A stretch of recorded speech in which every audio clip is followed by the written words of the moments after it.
تو آئیے شروع کرتے ہیں جنات سے متعلق ایک پراسرار کہانی۔ رات کا پہر سوار تھا، ماحول میں مکمل اندھیرا چھایا ہوا تھا۔ وہ باریک کپڑے سے بنا لباس پہنے پاشا منزل کی جانب روانہ تھا۔ پیروں میں پشاوری چپل تھی، دائیں ہاتھ میں شاپر پکڑا ہوا تھا۔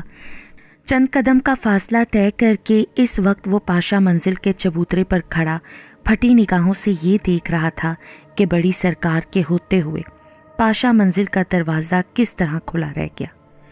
اسی حیرانی کو قائم رکھے وہ کافی متجسس انداز میں پاشا منزل کے اندر داخل ہوا۔ اس وقت سنسناتی ہوا اس کے وجود کو چھو کر گزری تھی، جس کی بنا پر رونگٹے کھڑے ہوئے تھے۔ یہ بات نہ ماننے والی ہے کہ بڑی سرکار دروازہ کھلا رکھ سکتی ہیں۔ گلخان، کچھ تو گڑبڑ ہے۔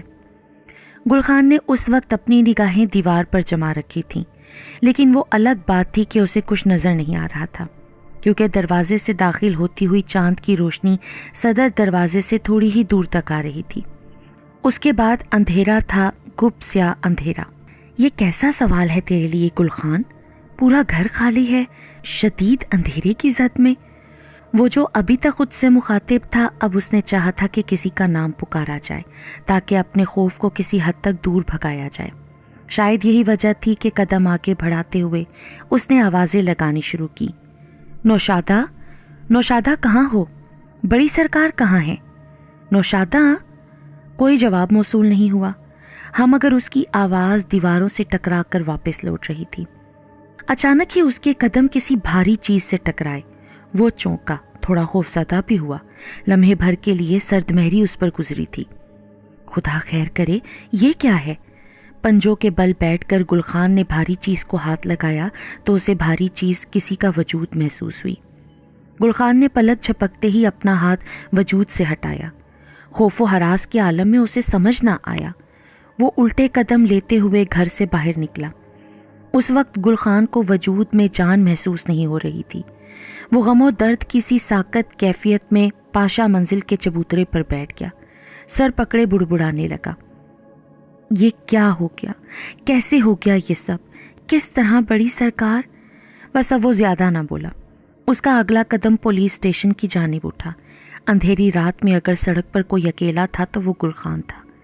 اس نے 25 منٹ کا راستہ طے کیا اور اب وہ پولیس اسٹیشن میں رپورٹ درج کروا رہا تھا۔ گلخان نے ساری سچائی پولیس کے آگے رکھ دی۔ میں کیسے مان لوں کہ تم سچ بول رہے ہو؟ ایسا بھی تو ہو سکتا ہے نا کہ تم خود خون کر کے آ رہے ہو اور جھوٹی رپورٹ کسی اور کے نام کی بنوا دو۔ ممکن نہیں، کیونکہ میں تو آج ہی اپنے گھر سے پاشا ہاؤس پہنچا ہوں۔ کیا ثبوت ہے تمہارے پاس؟ میری بیگم سے بات کر لیں جناب، تو کیا پتہ وہ بھی ساتھ شامل ہو۔ سرکار، میری بیٹی کو آج ہی ہسپتال سے چھٹی ملی ہے، آپ جا کر ہسپتال سے معلومات لے سکتے ہیں۔ میں اسی سلسلے میں چھٹیاں لے کر گیا تھا، لیکن آیا تو بڑی سرکار کو مردہ حالت میں دیکھ کر میرے پیروں تلے زمین نکل گئی۔ میں ہسپتال جا کر بھی معلومات کر لوں گا، مگر ابھی میں تمہارے ساتھ چل رہا ہوں۔ نوجوان پولیس آفیسر نے گلخان کا ساتھ دیا اور پاشا منزل کی جانب قدم بڑھائے۔ اس وقت وہ پاشا منزل کو روشن کیے جائزہ لے رہا تھا۔ بڑی سرکار کا مردہ جسم اٹھا لیا گیا تھا۔ گھر کا سارا سامان تو ویسا ہی ہے، اس کا مطلب ہے کہ صرف انہیں مارا گیا ہے۔ ویسے بڑی سرکار نے دوسرے شہر شفٹ ہونا تھا، اسی لیے مجھے بس 1 ہفتے کی چھٹی دی تھی، لیکن مجھے علم نہیں تھا کہ میں آؤں گا تو یہ سب ہوگا ان کے ساتھ۔ اور کون رہتا تھا یہاں؟ بس بڑی سرکار، میں اور نوشادہ۔ نوشادہ؟ یہ کون ہے؟ نوکرانی ہے جی۔ نوکرانی؟ اس کا مطلب کہ جو کچھ کیا اسی نے کیا، لیکن تم بھی اس کیس کا حصہ رہو گے جب تک کہ ان کے قاتلوں کا علم نہیں ہوتا۔ تم اسی گھر میں رہو گے۔ سرکار، میں اس گھر میں اکیلا نہیں رہ سکتا، آپ مجھے اپنے ساتھ لے چلیں اور کسی جان پہچان والے شخص کے گھر رکا دیں۔ اس سے بہتر تو یہی ہے کہ تمہیں جیل میں ڈال دیا جائے۔ نہیں نہیں، میں اپنے گھر چلا جاتا ہوں، جب چاہیں مجھے بلوا لیجیے گا، میں حاضر ہو جاؤں گا۔ بھاگے تو سمجھے جان سے گئے۔ خان پلازا کی دوسری منزل کی جانب بڑھتے ہوئے ان پولیس آفیسرز کے دلوں کی دھڑکن بڑھ رہی تھی، کیونکہ کافی جانچ پڑتال کے بعد ان کو اس لڑکی کا علم ہوا تھا جو ان سے چھپتی پھر رہی تھی، اور یہ بھی گلخان ہی کی وجہ سے ہوا تھا۔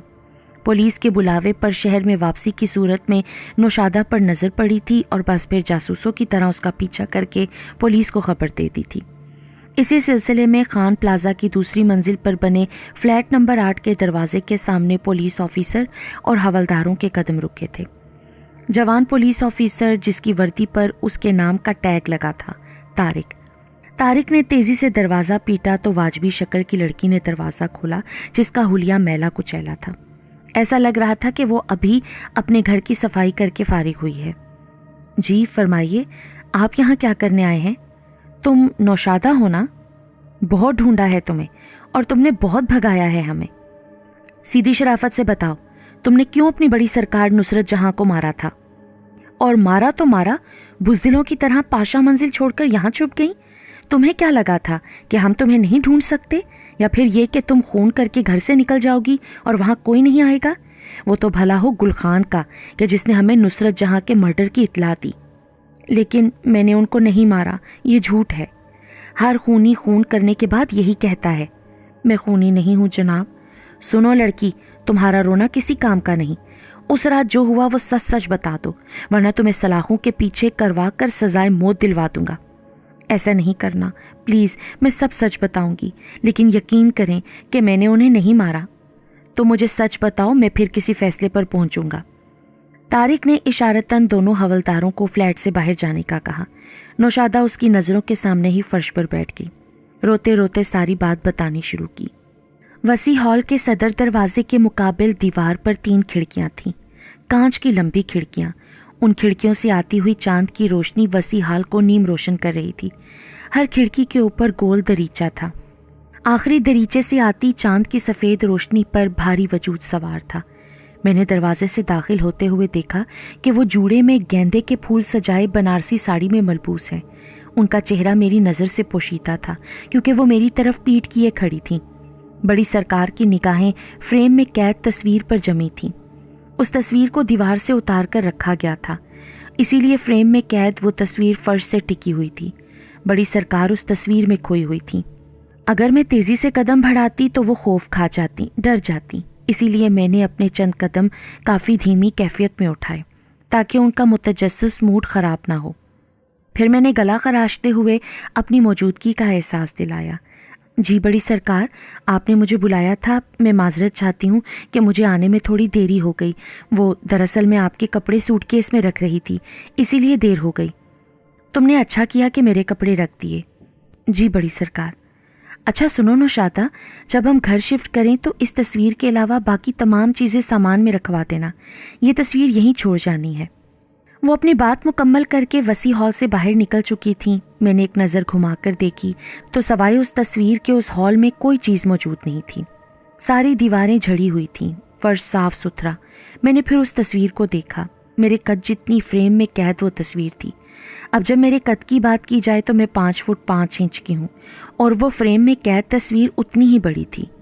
تصویر میں جیل کا منظر تھا۔ سلاخوں کے پیچھے ہیٹ پہنا ہوا آدمی دیوار سے سہارا لگائے سر گرائے بیٹھا تھا۔ اس کا سر سفید روشنائی سے چمک رہا تھا، لیکن اس کے پیر فریم میں نہیں تھے، بس ٹخنوں تک تصویر ختم ہو رہی تھی۔ میں ہال سے یہ سوچتے ہوئے باہر نکلی کہ بڑی سرکار نے آخر کو کیا دیکھا ہے اس تصویر میں جو اس قدر دل و جان سے اس کا خیال رکھتی ہیں، اور اب جب اسے اپنے ساتھ لے جانے کی باری آئی تھی تو اسے چھوڑ کر جا رہی ہیں۔ میں جیسے ہی دالان میں پہنچی تو اسی دوران پھر سے ان کی آواز آئی۔ میں دوبارہ سیڑھیاں چڑھ کر ان کے کمرے میں پہنچی تو وہ آئینے میں خود کو دیکھ کر جوڑا سیٹ کر رہی تھیں، ساڑی بھی تبدیل کی تھی۔ میں ان کے قریب گئی، انہوں نے سنگھار میں اس پر رکھی گجری کی لڑی اٹھائی اور میری طرف بڑھائی۔ یہ میرے جوڑے میں لگا دو نوشادہ۔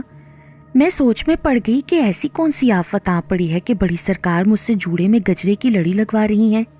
ان کے بالوں میں نے گجرا لگا دیا۔ نوشادہ، تم جانتی ہو نا کہ تم نے یہیں رہنا ہے، میرا مطلب کہ تم میرے ساتھ شادی پر نہیں جا رہی ہو، تم یہیں رکو گی۔ ان کی ابرو اس قدر اٹھی تھی کہ مجھے سوال کرنے سے پہلے کئی بار سوچنا پڑا، لیکن میں نے اس بار اپنے حق میں سوال کر لیا تھا۔ نوکرانی تھی تو کیا مطلب تھا کہ میں چپ رہوں گی؟ میری بھی رائے اس چیز میں ضروری تھی۔ لیکن بڑی سرکار، آپ نے تو کہا تھا کہ میں ساتھ چلوں گی شادی میں۔ میری آنکھوں میں آنسو ڈگمگا گئے تھے کیونکہ وہ وعدہ کر کے مکرنے لگی تھیں۔ انہوں نے مجھے اس بات کا یقین دلایا تھا کہ وہ اپنی بھانجی کی شادی میں مجھے ساتھ لے جائیں گی۔